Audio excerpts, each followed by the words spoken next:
Belgique, les loyers sont trop chers et ils augmentent beaucoup plus vite que les revenus. Par exemple, en tant que locataire, mon salaire va augmenter un petit peu chaque année, mais si je change de logement, mon loyer va prendre toujours de plus en plus de place dans mon budget. La situation est encore pire dans les villes.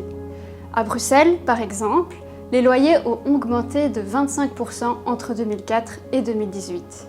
Un ménage avec un revenu de 1 500 € dépense en moyenne 60 à 70% de son revenu dans son loyer, alors qu'il est recommandé de ne pas dépasser un tiers.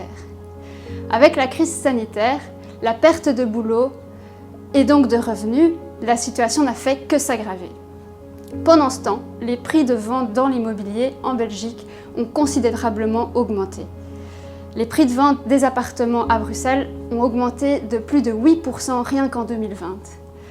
À terme, cette augmentation aura aussi un impact sur les prix des loyers.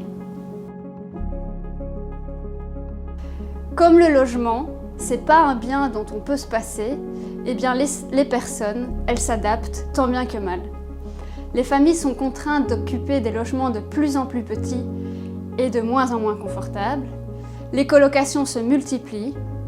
Les plus pauvres, qui sont systématiquement victimes de discrimination, doivent se contenter de logements de très mauvaise qualité, parfois insalubres et pourtant chers.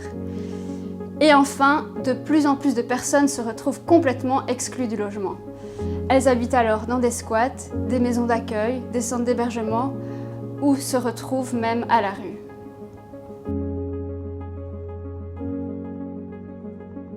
Au même titre que d'autres droits fondamentaux, comme la santé, l'éducation ou l'alimentation, le logement devrait être beaucoup plus régulé, aussi bien au niveau de la qualité qu'au niveau du prix.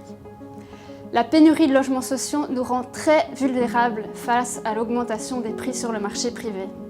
Il y en a seulement 7% à Bruxelles. Et ça, c'est un problème structurel très grave. Il est urgent d'augmenter le parc de logements sociaux, mais on sait que ça va prendre du temps. En attendant, il faut que les loyers baissent et qu'ils soient encadrés. Cela freinera la spéculation immobilière qui bénéficie surtout aux plus gros bailleurs et permettra aux familles de locataires de mieux vivre, de sortir de cette logique de survie, car elles pourront consacrer un budget suffisant à d'autres besoins fondamentaux. À Berlin, après plusieurs années de mobilisation, ils ont réussi à obtenir un gel des loyers pour 5 ans et un plafonnement du prix des loyers, ce qui a permis de faire baisser certains loyers.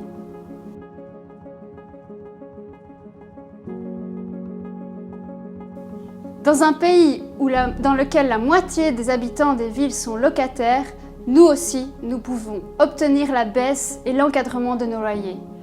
Il y a une manif le 28 mars, viens!